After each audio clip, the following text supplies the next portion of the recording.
우리가 살아가는 하루하루는 그냥 흘러가는 시간이 아니에요. 과거는 언제나 우리를 부르고 오늘이라는 시간 속에 그 기억들을 담아 지금의 나를 만들죠. 누구에게나 후회스러운 순간이 있고 되돌리고 싶은 선택이 있으며 다시는 떠올리고 싶지 않은 일들이 있어요. 하지만 바로 그 과거들이 쌓여서 지금의 우리를 만들어 왔고 오늘 우리가 어떤 태도로 살아가느냐에 따라 또 다른 내일이 열리는 거예요. 가끔은 과거에 너무 사로잡혀 오늘을 허비하기도 하고 또 가끔은 과거를 애써 부정하느라 지금을 외면하는 경우도 있어요. 하지만 중요한 건 과거는 바꿀 수 없지만 오늘은 선택할 수 있다는 사실이에요. 그 선택 하나하나가 모여서 나중에 또 하나의 과거가 되고 그것들이 쌓여 인생이 됩니다. 그래서 오늘 이 시간에는 우리가 어떤 태도로 오늘을 살아가야 할지, 과거는 어떻게 바라보고 이해해야 할지 10가지 이야기로 천천히 나눠보려고 해요. 그 안에 여러분의 마음을 다독이는 한 줄의 문장이라도 담길 수 있다면 그걸로 충분하다고 생각해요. 지금부터 우리 마음 편하게 함께 이야기 나눠볼까요? 첫째,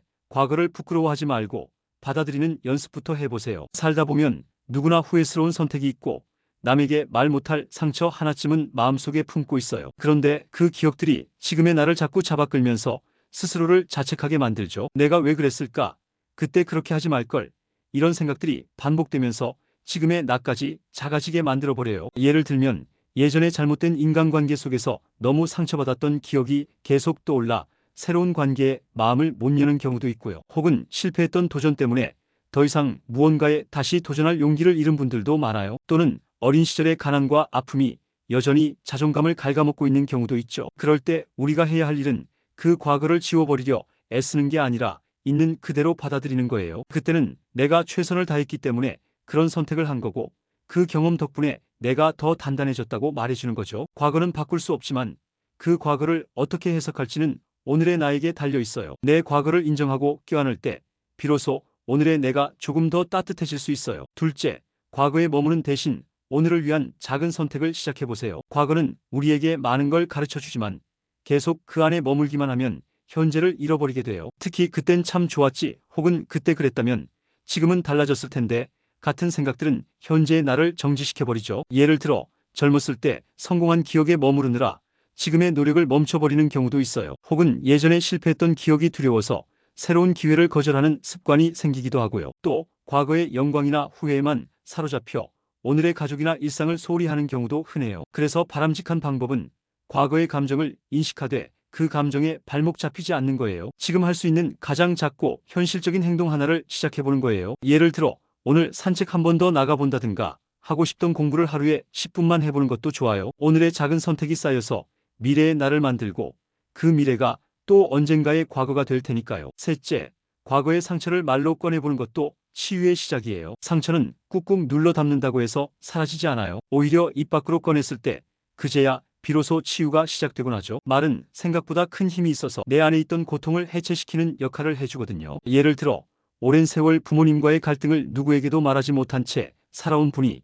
친구에게 처음 그 이야기를 꺼냈을 때 마음이 한결 가벼워졌다고 해요. 또는 어린 시절의 학창시절 따돌림을 상담사에게 털어놓고 나서야 처음으로 눈물을 흘렸다는 분도 있었어요. 그리고 사랑하는 사람에게 조심스레 상처를 말했더니 오히려 그 사람이 더 가까워졌다는 이야기도 있어요. 바람직한 방법은 믿을 수 있는 사람을 찾아 나의 이야기를 천천히 꺼내보는 거예요. 꼭 깊고 긴 대화가 아니어도 괜찮아요. 그때 참 힘들었어 한마디면 시작이 될 수 있어요. 그 말이 나오는 순간 당신은 이미 치유의 문을 두드리고 있는 거예요. 넷째, 과거의 실수에 발목 잡히기보단 거기서 교훈을 건져내세요. 우리는 누구나 실수해요. 하지만 실수를 통해 배울 수 있다면 그건 더 이상 실패가 아니라 성장의 일부가 돼요. 문제는 우리가 그 실수에서 교훈을 건지지 못하고 자꾸 그 순간에만 머문다는 거예요. 예를 들어 과거에 사람을 너무 믿었다가 배신당한 기억 때문에 지금은 아무도 믿지 않게 된 경우, 또는 큰 돈을 잃은 경험이 계속 머릿속에 맴돌아 앞으로 어떤 시도도 하지 못하게 되는 경우도 있어요. 또 직장에서 한 번 실수한 뒤로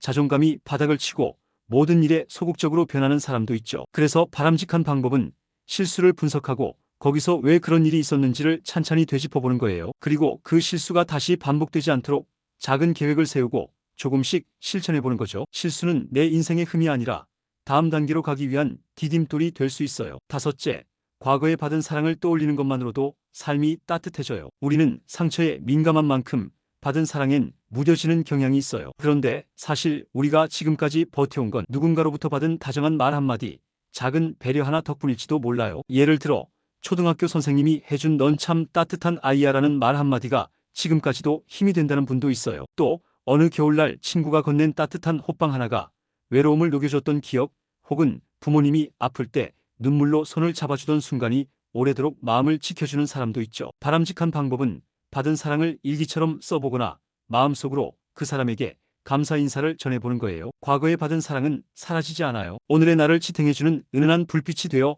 계속 곁에 남아있어요. 여섯째, 과거의 후회는 오늘의 선택으로 바꿀 수 있어요. 그때 그렇게 했더라면 이라는 말은 참 아프죠. 하지만 거기서 멈추면 아무것도 바뀌지 않아요. 과거에 대한 후회는 지금 이 순간의 행동으로 덜어낼 수 있어요. 예를 들어 예전에는 너무 바빠서 가족과 시간을 못 보냈던 사람이 지금은 하루 한 끼라도 같이 먹으려고 노력하는 것, 또 학창시절 공부를 놓쳤던 사람이 지금부터라도 조금씩 책을 펴는 것, 혹은 누군가에게 사과하지 못했던 마음을 편지 한 장으로 전하는 것. 바람직한 방법은 지금 내가 할 수 있는 아주 작은 실천을 고민하는 거예요. 후회는 가슴에 남겨두는 게 아니라 행동으로 풀어내는 거예요. 그렇게 오늘을 다르게 살아가는 순간 과거도 조금은 바뀐 것처럼 느껴지기 시작해요. 일곱째, 과거의 꿈을 다시 꺼내보는 건 언제나 늦지 않았어요. 어릴 적 꾸던 꿈, 한때 품었던 소망들, 시간이 흐르고 현실이 바쁘다 보면 그 모든 것들이 먼지 쌓인 상자처럼 구석에 밀려나 있죠. 하지만 그 꿈을 다시 꺼내보는 건 절대 늦은 일이 아니에요. 예를 들어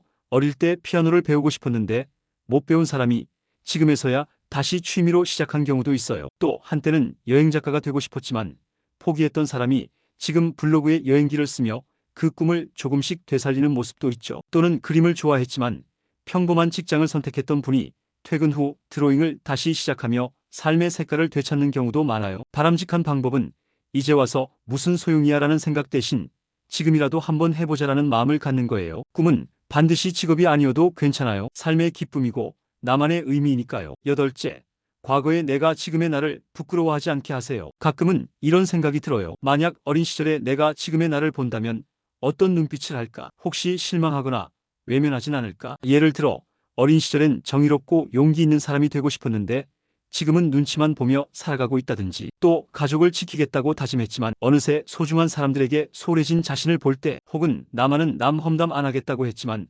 무심결에 그 자리에 함께 있는 자신을 발견할 때, 바람직한 방법은 과거의 내가 지금의 나를 자랑스러워할 수 있도록 오늘을 다시 선택하는 거예요. 완벽하지 않아도 괜찮아요. 중요한 건 내가 어떤 방향을 향해 다시 걸어가기 시작하느냐예요. 아홉째, 과거는 과거이고 오늘은 오늘이라는 선을 스스로 그어야 해요. 사람들은 종종 과거를 붙들고 오늘을 정당화하거나 반대로 과거에 사로잡혀 현재를 포기해버려요. 하지만 그 둘은 구분해야 해요. 그래야 오늘이 자유로워져요. 예를 들어 과거에 실패했기 때문에 지금도 안 될 거라 단정 짓는 것, 또는 한때 잘 나갔기 때문에 지금도 아무 변화 없이 살아도 된다는 착각, 또는 과거에 받은 상처로 모든 사람을 똑같이 대하며 다쳐버린 마음. 바람직한 방법은 그때는 그랬지라고 과거를 놓아주는 연습을 하는 거예요. 그리고 오늘은 오늘대로 새롭게 시작해보는 거예요. 어제와는 다른 마음으로 하루를 여는 거, 그게 바로 지금을 사는 힘이에요. 열째, 오늘이라는 시간은 미래의 나에게 줄 수 있는 가장 큰 선물이에요. 우리가 지금 이 순간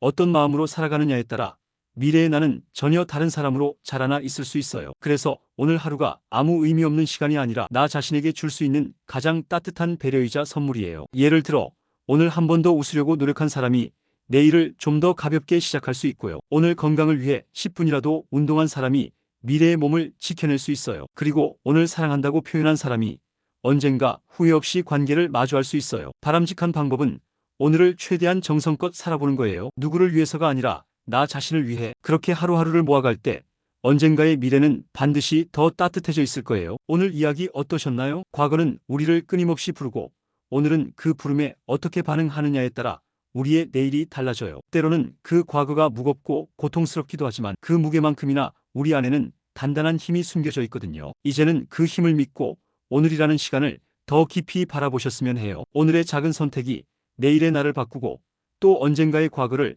조금은 더 따뜻하게 만들어줄 테니까요. 지금부터라도 늦지 않았어요. 과거는 우리가 껴안고 가야 할 역사일 뿐이고 오늘은 우리가 다시 써내려갈 수 있는 기회의 장이니까요. 오늘 영상도 함께 해주셔서 감사합니다. 참고로 노우지의 채널에 멤버십 기능이 생겼어요. 관심 있으신 분들은 가입 버튼을 눌러보시면 자세한 내용을 확인하실 수 있습니다. 앞으로도 좋은 이야기로 찾아뵐게요. 건강하고 평온한 하루 되세요.